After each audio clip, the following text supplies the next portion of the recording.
Nós precisamos entender que quando as tempestades vierem, onde quer que seja, em qualquer área de nossa vida, elas têm um único propósito: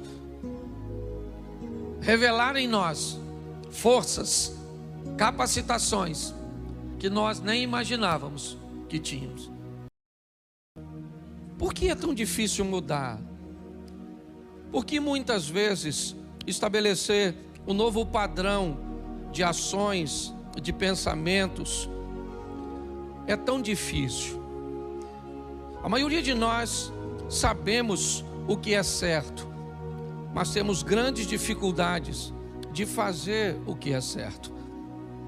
Às vezes não simplesmente no que diz respeito ao pecado, mas o que diz respeito a decisões assertivas que podem levar a nossa situação econômica para uma nova esfera ou para um outro nível, que possa levar o nosso relacionamento com Deus numa outra esfera, no que diz respeito ao relacionamento espiritual, que possa levar o nosso casamento, ou a criação de nossos filhos, ou o estabelecimento de nossa credibilidade. Todos nós gostaríamos de mudar, e por que queremos tanto algo que muitas vezes não conseguimos?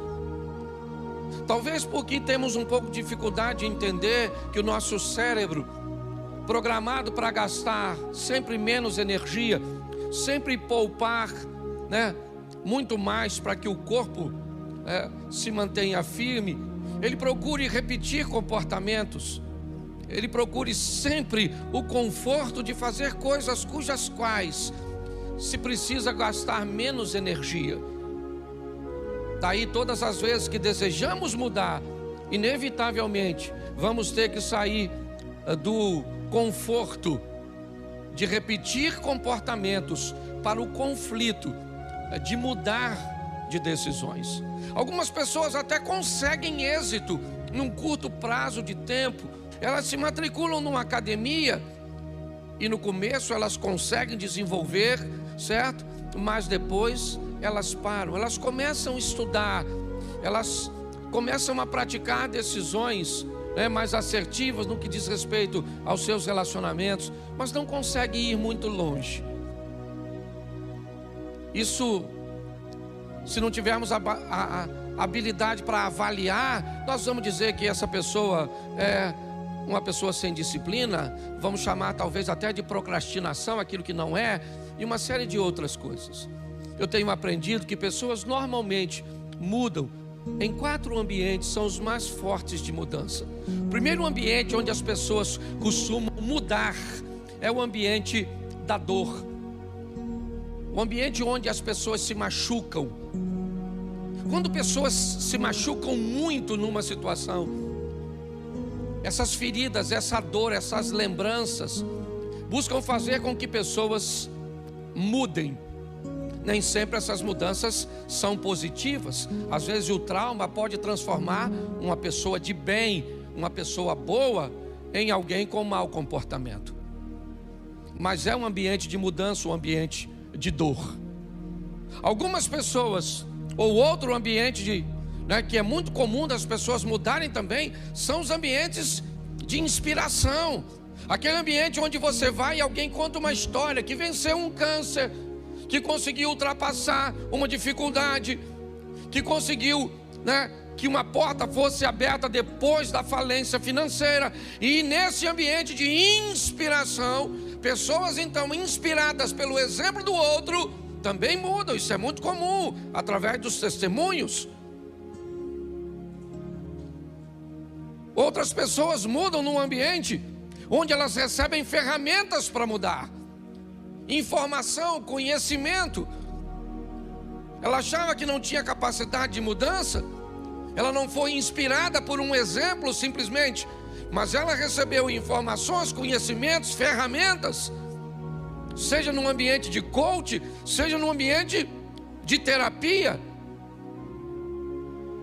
E pessoas, algumas também, me parece que conseguem mudar quando o ambiente, quando elas caem em si, quando elas têm uma visão clara de si mesmo. Se você buscar, eu espero que não seja o da dor, Mas todos os outros 3 momentos podem fazer com que você consiga dar esse passo tão decisivo na sua vida, o passo da transformação. Porque a cada dia que passa e você não se transforma, a cada dia que passa que você não caminha para a próxima fase, você perde credibilidade em todos os ambientes. No bairro dos Estados Unidos, o indivíduo mudou para uma grande chácara, e ao lado da casa dele, o homem tinha uma grande propriedade. Ele viu aquele quintal vazio, e ele gostava muito de plantas. Ele notou que algumas semanas depois, o homem, ou seu vizinho dessa grande propriedade, ele cavou algumas covas e começou a colocar algumas mudas. Mas o vizinho notou que ele colocava pouca água nessas mudas. Ele não aguava com tanta frequência. E o vizinho então começou a ficar preocupado com a integridade daquelas plantas e a possibilidade delas morrerem. Ele aguava, mas não com a frequência que o seu vizinho esperava e que olhava da sacada. Por muitas vezes ele viu as folhas daquelas mudas murchando, e sempre o vizinho colocava pouca água. Um tempo depois, essas mudas se estabeleceram.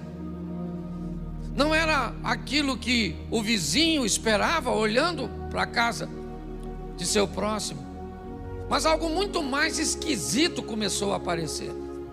Volta e meia aquele homem aparecia no quintal com um chumaço de jornal bem grosso e fazia questão de passar por todas as mudas, sempre dando algumas pancadinhas nas mudas. O homem nunca tinha visto aquilo e era algo que soava para ele muito estranho. Durante um bom tempo ele viu seu vizinho dando pancadas naquelas pequenas mudas que ainda não estavam tão encorpadas. Um ano depois, a empresa deste homem o transferiu para uma cidade bem ao norte dos Estados Unidos. E depois de 20 anos, ele volta à sua cidade e tem a curiosidade de ver a casa onde morava. Aquela semana um furacão havia passado por lá e alguns estragos tinham acontecido. E ao entrar na rua de sua antiga casa, ele reparou que a maioria das árvores estavam tombadas, estavam caídas. Mas quando ele da calçada olhou para sua antiga casa, ele viu ao fundo a casa de seu vizinho. Árvores sadias, grandes e fortes estavam lá, e o vento do furacão sequer havia derrubado uma. Ele então foi ao vizinho para cumprimentá-lo, e durante esse cumprimento ele falou com o vizinho e lembrou de quão estranho era o comportamento dele no que diz respeito àquelas árvores. E finalmente ele perguntou por que ele aguava tão pouco. E o vizinho disse para ele: porque eu tinha o intuito de que as minhas árvores não tivessem água com facilidade, para que elas pudessem aprofundar suas raízes e tirarem a água do mais fundo possível. Mas eu também estranhei porque você batia nelas. E ele disse: porque eu sabia que a nossa região volta e meia é visitada por furacões, e desde cedo eu ensinei as minhas árvores a lidar com as intempéries, com as dificuldades, e por isso nenhuma delas caíram. Nós precisamos entender que quando as tempestades vierem, onde quer que seja, em qualquer área de nossa vida, elas têm um único propósito: revelar em nós forças, capacitações que nós nem imaginávamos que tínhamos. Infelizmente, tem tempestades, irmãos, que vai afundar seu casamento. E sabe por que vai? Porque você não escutou as orientações. Vai falir sua empresa. Vai matar seu corpo. Vai. Porque você recebeu avisos que era para cuidar da sua saúde, que era para você fazer seus exames, que era para você tomar seu remédio, que era para você mudar a sua postura com a sua esposa, era para você mudar a sua postura com seus filhos. Mas infelizmente a mensagem não foi ouvida. E o que aconteceu? O navio afundou. Eu acho que vale a pena levarmos hoje o exemplo dessas tempestades. O que ela pode fazer? Às vezes é só uma denúncia. Pegue, tire da sua vida e a tempestade passa. Às vezes é para mostrar: eu estou dentro do navio e eu disse que você vai passar, e você vai passar porque eu disse. Às vezes eu estou fora do navio e quero causar dentro do barco, certo? Dentro de você, um movimento para que você consiga ir lá fora e andar sobre as circunstâncias.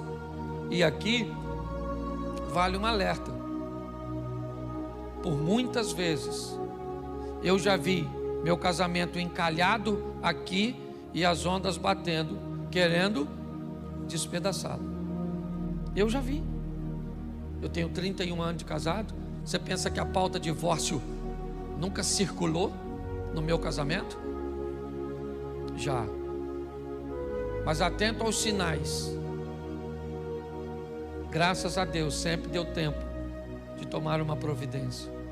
Vamos sair daqui hoje entendendo que as tempestades vêm e elas não têm o propósito de nos afundar, apenas de nos ensinar.